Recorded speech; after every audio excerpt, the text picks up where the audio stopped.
Hello, everyone, and welcome to our first webinar in 2021 January.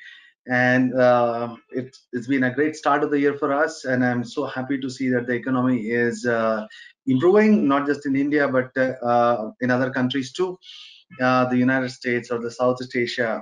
So it's good to see that things are getting back to normal and people are back to attending webinars and for you coming online at this time and putting up your precious time. So we have taken up a new subject today, that is CPRA and CCPA 2.0, what it means for your business. Now, as you might recollect, that sometime back we had done a webinar on CCPA only. If you I don't know whether you've seen it. In case you haven't, then I really strongly encourage you to see that. And that's our YouTube channel, as you can see it in the chat box. And in case you are watching it the recorded version, then this link is there in your the video description. So do click on it, go to the video section, and there you'll see the CCPA video too. We have added a new playlist for CCPA also.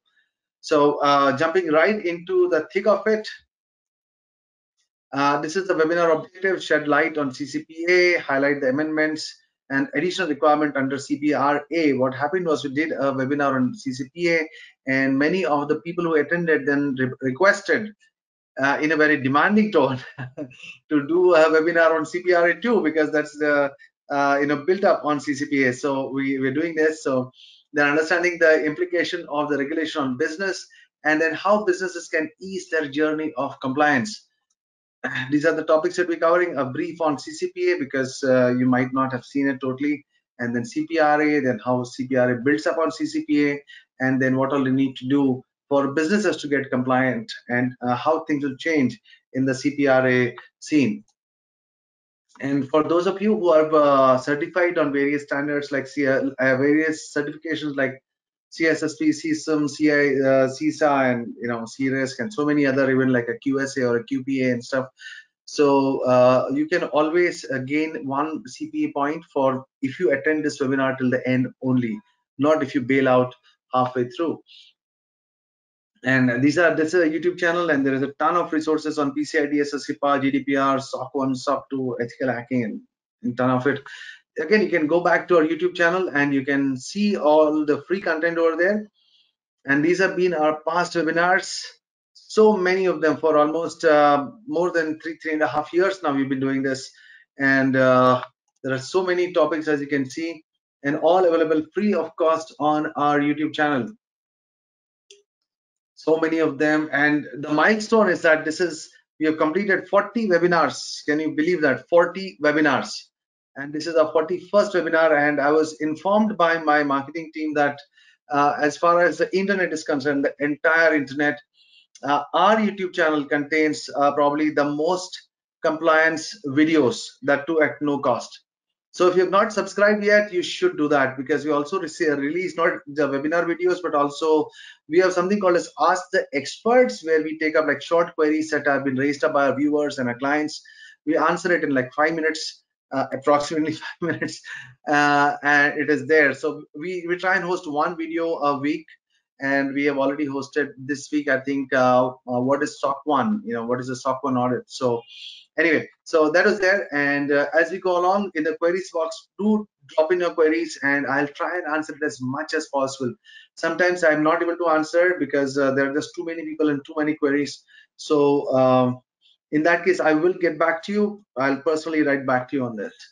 And again, as the saying goes, my favorite saying, Decoverters, it's not the answer that enlightens, but the question. So keep the questions rolling. Otherwise, it's a very bland topic.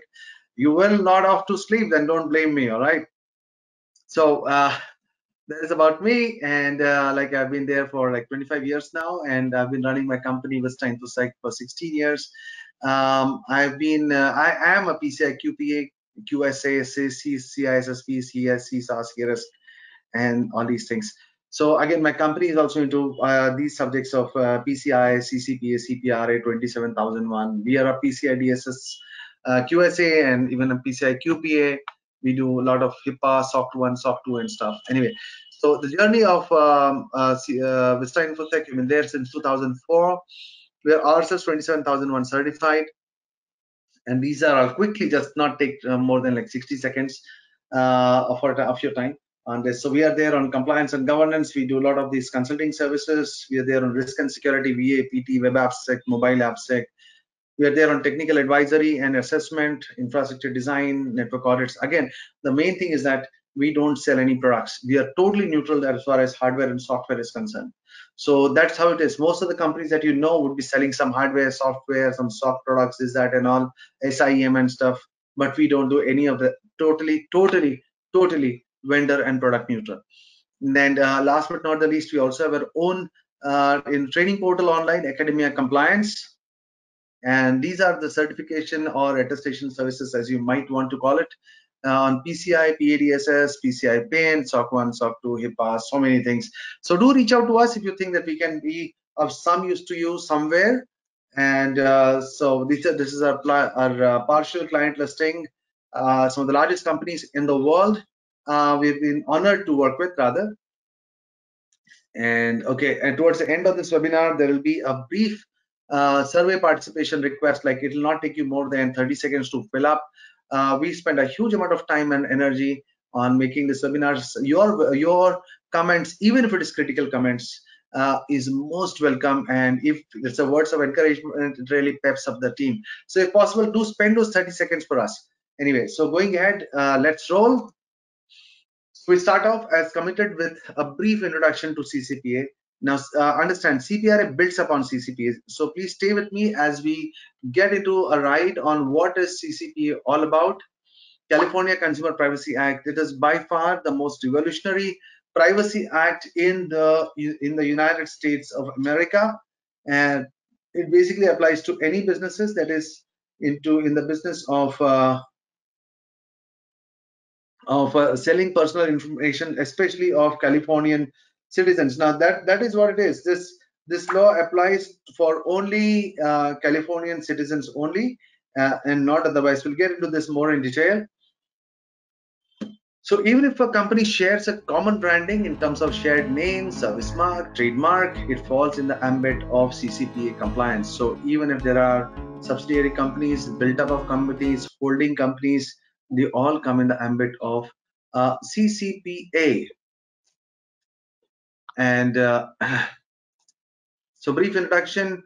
All the Californian residents, again, see, the key is Californian residents only in the state of California, so are empowered with the right to opt out if the data is sold to third parties, then the right to request disclosure of data collected, right to request deletion of data collected. Now, in case you are having any idea of GDPR, it is very close to GDPR requirements, or rather, it mimics a lot of the GDPR requirements also. And in case you're asking, and oh no, I don't know what is GDPR. No worries, we got it covered. Go back to our YouTube channel, subscribe to it, and there's a GDPR playlist, and information is there for you, free of cost. Anyway, so Californian residents have the right to be notified and the right to equal services and price. So no sort of bias in any manner with regards to any sort of physical or economical imparities should not be there. And failure to comply would be nearly $7,500 per violation, or $750 per affected user. Imagine if somebody loses like 1 million records, what will happen? Or even 100,000 records. Can you imagine the impact, right? So the company would be as good as wiped out. So the impact is pretty steep, and that is required, I believe. And I believe that the government in California has done phenomenally well by introducing this act and having such stiff penalties. Otherwise, companies will take it for granted. So it was basically, as I said earlier, to protect the privacy of consumers of California. And then, similar to the European Union law of GDPR, it's also an initiative towards protecting and valuing consumer rights for data privacy. Now, it also provides Californian residents with new rights. So we'll get into what are the new rights and what are the different types of data that comes under it. And this is, again, what I said earlier, a summary of who is applicable for CCPA. It is not dependent on the company size. For organizations having a gross annual revenue of at least $225 million, or buys or sells customer PI of 50,000 or more households or consumers or devices, or devices 50% derives 50% or more of the revenue from selling personal information. So you know, in addition to that, if somebody handles more than 4 million consumers data, then there are additional obligations as well, which is very important. And look at the way that they have balanced it out. So it is not just the big companies or just the small companies, but it's basically they have paired it up with regards to the volume of data in one critical way that you're handling. And does CCPA apply to you? Yes, it applies to any entity that is owned by or shares common branding with a covered business. And CCPA has various exemptions to avoid overlap. So now these exceptions are to avoid overlap with other data privacy laws like HIPAA, GLPA, GDPR, and all. But these are not absolute, meaning you can't just quote that exemption and move away. It is also dependent on individual interpretation, or better, if you can ask a lawyer or a practicing expert, or you can reach out to us. So health and life science providers and business providing can potentially be impacted by CCPA as well. So scope of CCPA is on the source data. So on sourced data, that is a data source. So number one, if it is in the public records, then it will not fall in CCPA because it is anyway available to anybody and everybody. And the next thing is a gray area, which is covered very well. Even if a Californian resident leaves home temporarily, it could be on a trip, it could be on a job, and resident somewhere else, they'll still be entitled to the Act's protection. Okay, so definition of personal information under CCPA. It is information that identifies, relates to, describes.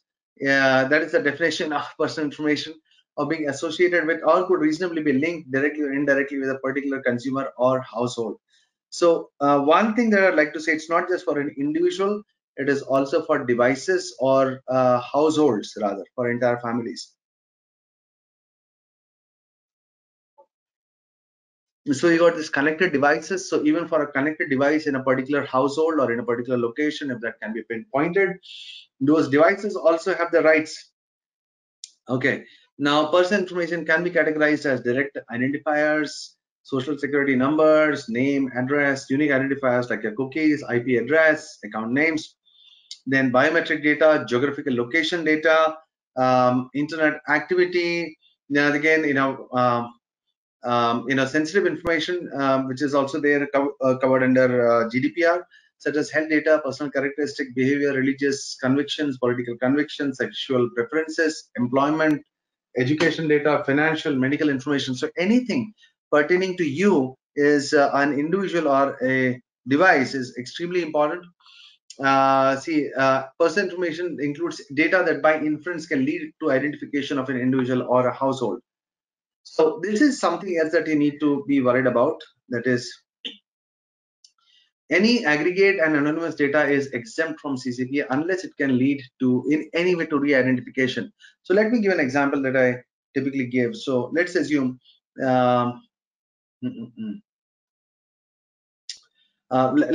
assume that you have maybe a restaurant card, and maybe you have a restaurant card, or maybe a points card, like this bonus points card and stuff. So it just contains your name, maybe a part of your name, or maybe just contains your registration number. So based on that registration number, if somebody can get access to the database which correlates the registration number with a name or an address, then it is definitely coming under the ambit of it.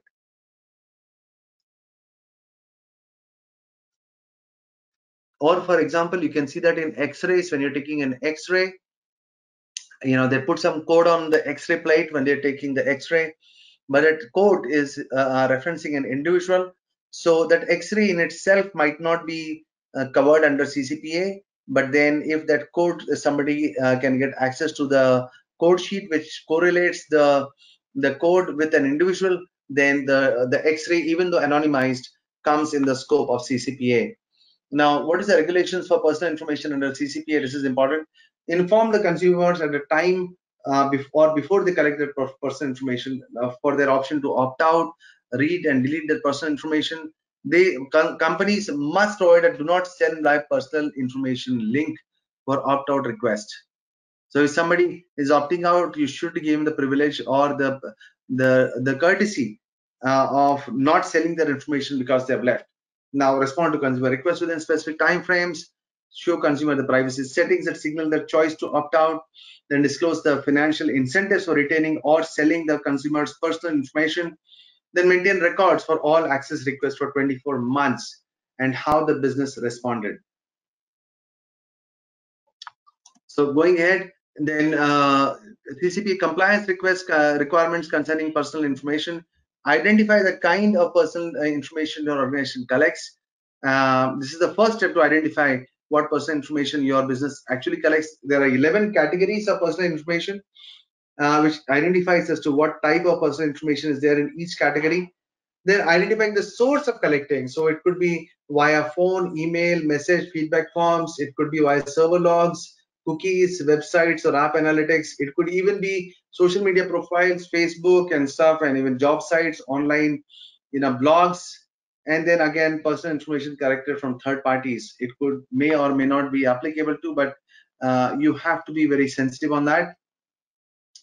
And then verify whether or not you sell the personal information. That is, parts of the CCP are only applicable if your business sells the personal information. So if you're not selling the personal information, then many parts of the CCPA might not even be applicable to you.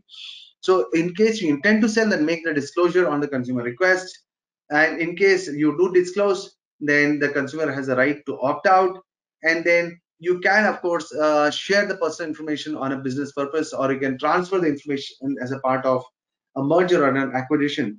So below are the 7 business purposes that is given, that even though a person opts out of sales, it can still be shared with other business purposes, in case of auditing, detecting security incidents, debugging, short-term or transient use.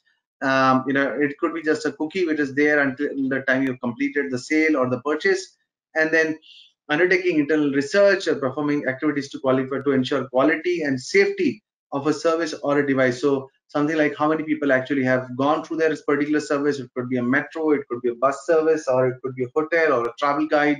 So many possibilities are there. Now these are the consumer rights under the CCPA regulation. There is a right of disclosure. Again, this is very, if you have any information, if you have any knowledge of GDPR, you'll see that it's so much closer to GDPR than anything else. There's a right to disclosure. There's a right to access. There's a right to be forgotten. There's a right to know that's privacy policy and the information on CCPA. Then there's a right to opt out. There's a right to fair treatment, and last but not the least is a right to opt in. So if the individual if the individual is under the age of 16 or under between 13 and 16, the organization cannot sell the information at all. But for individuals aged below 13, parent or guardian need to provide permit to opt in for a sale. So a guardian's agreement is required, or authority is required for selling below 13. The child in itself cannot authorize the sale. So again, privacy and privacy controls under CCPA, as you can read away. I'm not getting into reading the slide; it gets too monotonous and boring. I'll just quickly summarize it for you so we can move on to do something more interesting. So it increases the transparency in terms of the company's privacy policy and business practices. Now, if you're looking at beginning the journey of compliance, then you need to begin with a few things. That is, one, mapping your existing privacy controls, identifying the gaps in your existing controls in line with CCPA. Then based on the findings, then you look at how you are going to close the findings, and the last is, of course, the final round as assessment by an independent auditor. The keyword over here is independent. It cannot be somebody internal to your organization. So of course, if you have a requirement, we can always do that for you, do the independent auditor verification for you. And these are the basic foundation for companies to achieve CCPA compliance. So there is data transparency, consumer care services should be in place, non-discrimination for on any basis. It could be race, color, creed, sex, whatever be the case. And then the privacy impact analysis is the same thing that we have in GDPR, something like a DPIA, data privacy impact assessment. And there is third-party compliance requirements. So, so if you're taking services from somebody else, you need to ensure that you need to confirm and work towards a way that compliance is maintained, even with the third party that you're dealing with. And second last is the monitoring and auditing. This is extremely important. In case of a breach, this is something that will really save you. And last but not the least is awareness and training. No matter what you have in place, if you cannot show that on a consistent basis you have done effective training of the personnel handling the data or of the team on which dependencies are there, you will get into trouble with CCPA, and phenomenal trouble at that. So okay, we've seen this. I'm sorry. Okay. Now, CCPA regulation pertaining to websites. Now, businesses that are covered in the CCPA and have an online domain are supposed to be adhering to CCPA stated rules on their website. So it is required that the organization must, inform its user as to what data you're collecting. That's why in so many websites now have a, accept cookies pop-up that is coming.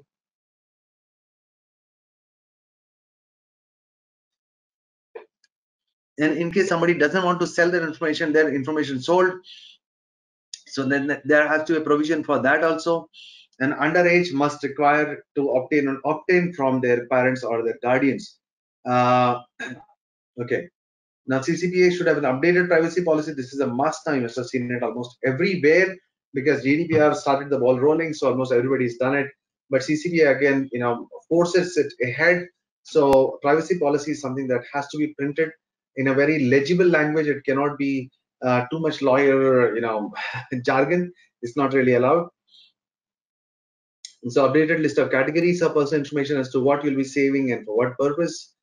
And okay, of course, the privacy policy needs to be updated every 12 months or 1 year. So cookies are unique identifiers. So we saw that for websites earlier. Now cookies is something that CCPA really identifies or points out to very clearly. Now, third-party outside organizations do set third-party cookies, and they are the most popular technologies for collecting personal information of users. So here, CCPA says that we should be having a cookie policy in place, and the legal requirements are there for maintaining compliance with CCPA. So for cookie management also, there are some do's and don'ts and how it is to be done and what has to go in the privacy policy. You can look it up, and that is what I meant by the cookie policy. That you can include, you can if you want, have a separate policy to that, or you can even make it a subset of your website policy or your privacy policies. So see, that's as look at the fourth point. CCPA does not require businesses to have a separate cookie policy, but they need to have it somewhere. It need not be a separate document, but at least some checks and balances are required, or it is at least online that is there. When people visit, they are required to be accepting or rejecting a cookie policy.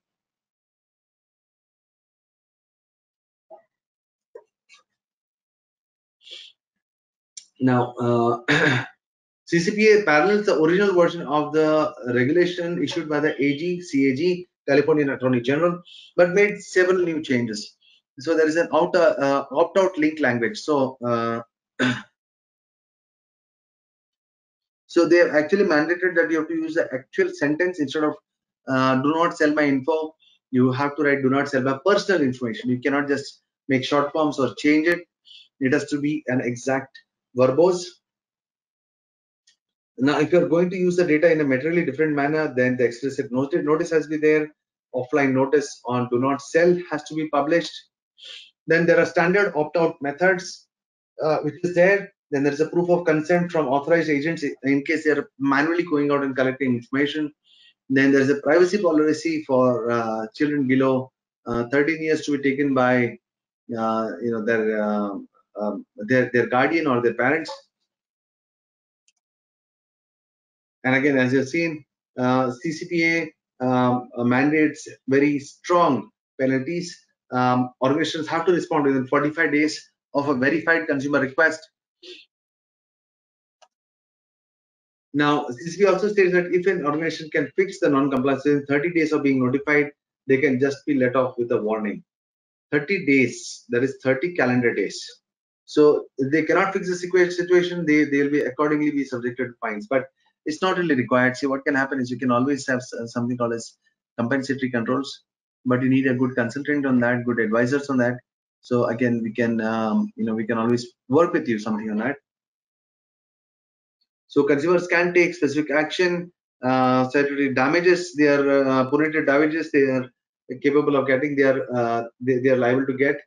Now, after that came up the CPRA, that was CCPA so far. Now we came up with something called as a CPRA on November 3rd, 2020, not very far, and it will be online in 3 years, in 2 years time rather. November 3rd to 1st January 2023, right? So it is slightly more than 2 years.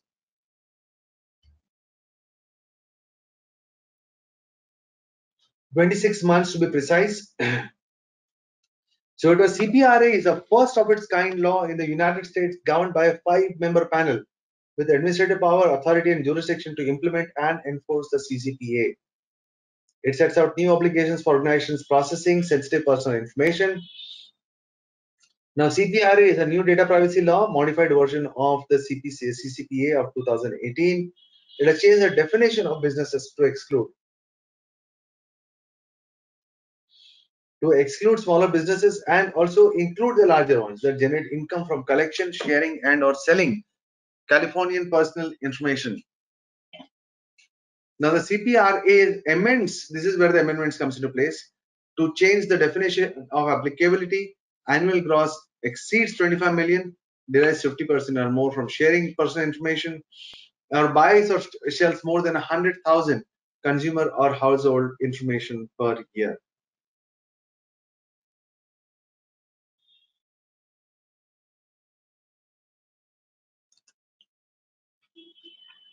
And these are the 4 new CPRA rights. The keyword over here is new CPRA rights. The users can request to have their personal information or sensitive personal information corrected if they find it to be incorrect or inaccurate.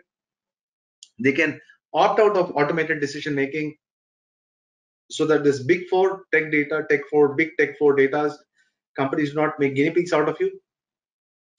Then right to know about automated decision making in case you are involving their data in that, and right to limit use of sensitive personal information, SPI, as we saw earlier. Then the 5 modified consumer rights under CPRA. Earlier was new, the top 4 is new, and the bottom 5 they have modified. Right to delete.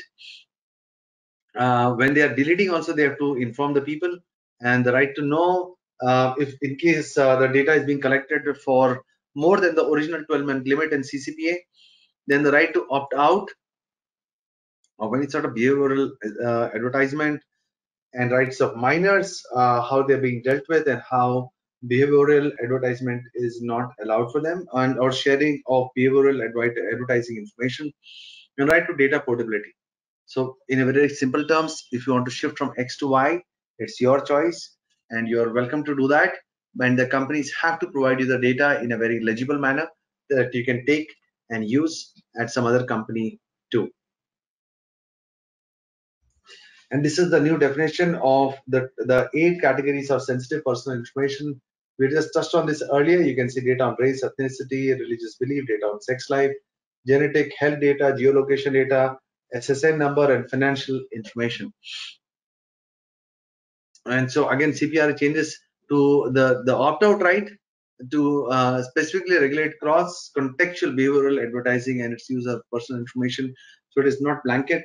And here CPRA makes a business responsible of how third parties use, sell, share personal information that they have collected in the first place. So it's there as in the line when they're sharing information with somebody else as to how that information is going to be used. So CPRA, it brings about new regulation closer to the GDPR provisions. So in case, as I said earlier, if you're not very clear on GDPR, it will be a good time for you to just go to a YouTube channel and get some more information on what GDPR is and how things work. So there's the data minimization, purpose limitation, and of course storage limitation. So CPRA expands the requirement for consent, which is again similar to GDPR. Consent for selling, consent for sharing of personal information of minors. Then again, consent for secondary use, that is, if you're collected for X and you're using it for Y, so they deserve to be known. Then consent for research exemptions, and then consent to opt-in to financial incentives. That is, you can always give them some gifts or something, so they stay back and allow you to use the data. So that is legally allowed now as far as CPRA amendments are concerned.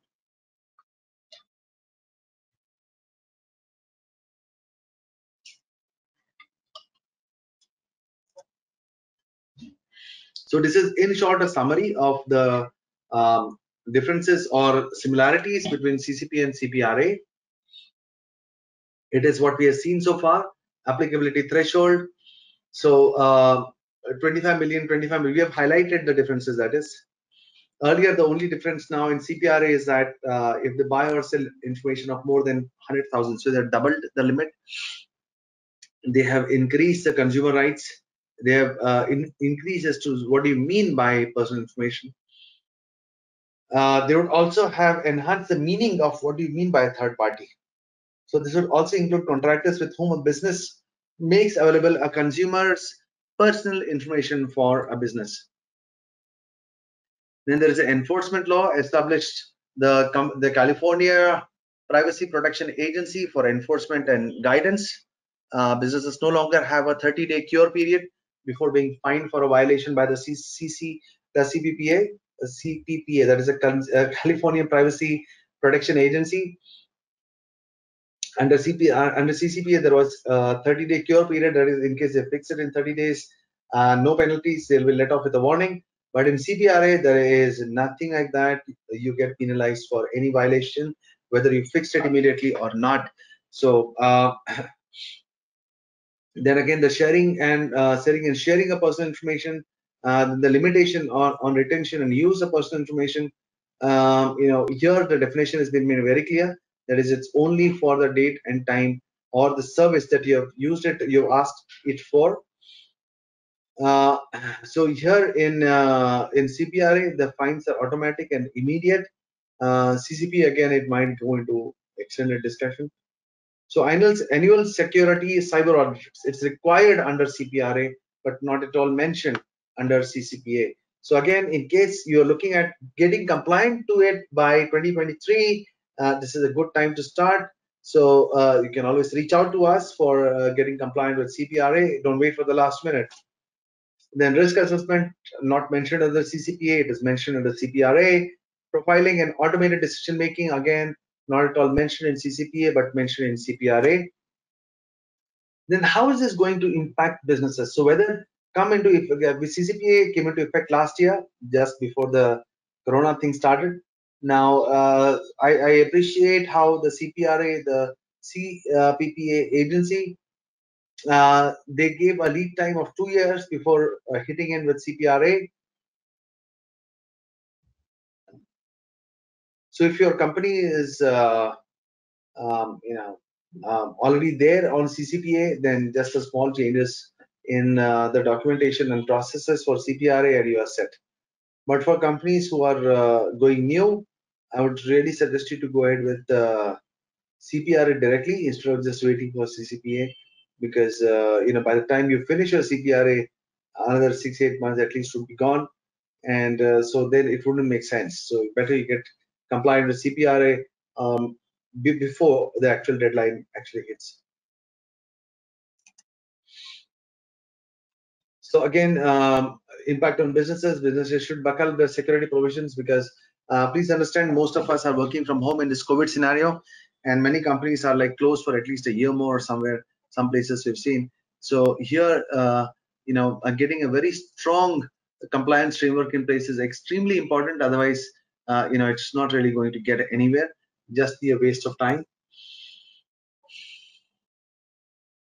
And CCPA, now the new version, becomes a greater cost to businesses, especially with organizations facing heavy penalties and 3 times the current fine. So businesses will need to be prepared with compliance deadlines. So you need to have a good project plan in place, and don't get it out, and get it into the system of the company before it actually becomes a law. And sometimes the agency might even send somebody for an audit, and then in that case you might be in trouble. So again, it is required for them to update the data inventories and data flow as per requirements on a continual basis. So it's not like a one-year thing. So they should also align the PPT, that is people, process, technologies, with the requirements of the applicable data privacy laws. Then effective governance plan to maintain readiness and compliance status. And businesses that are more likely to have an impact are highly recommended to seek legal counsel on the necessary steps to be taken to ensure compliance. But again, I would really suggest you to go in for somebody who actually knows the subject, because no offense to any lawyer per se, unless you're going with a cybersecurity lawyer, you might not get the right information. Might not. So that's about it. I've tried and completed in the nick of time, so that it doesn't stretch over too much. And so thank you so much for your time. Okay, and one sec. There is a nice question that has come: if a company which collects personal data sells the business itself to other entity where the act, yes, of course it is applicable. I'd covered that earlier also. Even if there's a M&A, merger and acquisition, still CCPA and CPRA would be applicable. Then the new entity coming under it would be coming under CCPA or CPRA. So I hope that answers. Keep sharing your questions, and whatever else I've missed, I would definitely cover it in my upcoming videos, or maybe I'll write back to you directly. So please, gentle reminder again to share your, feedback with the survey that begins at the end of this webinar. Okay, another query has come: how will it be dealt with in case of a geography, Canada, US, and XYZ in Europe, CCPA, GDPR? So see, what I would suggest is that no country has gone in for a totally new write-up of GDPR. So if you already have a GDPR in place, then most of CCPA, CPRA is already there in place, except the penalties and the disciplinary action part. So yeah, let it be.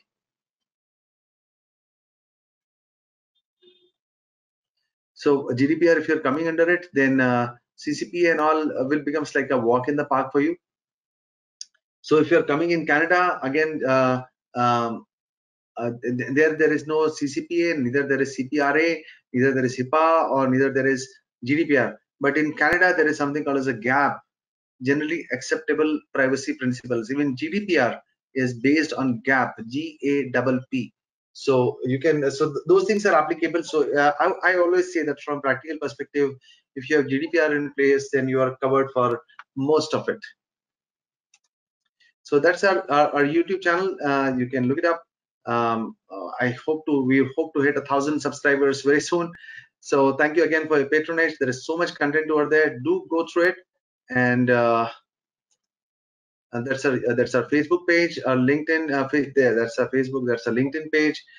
Do follow. We keep on posting a lot of content, blog write-ups. Our team is very active in writing, and that's our contact us page. In case you have any more queries, or you want to reach out to me or to the team, do write back, and we will be in touch with you at the earliest. So thank you again.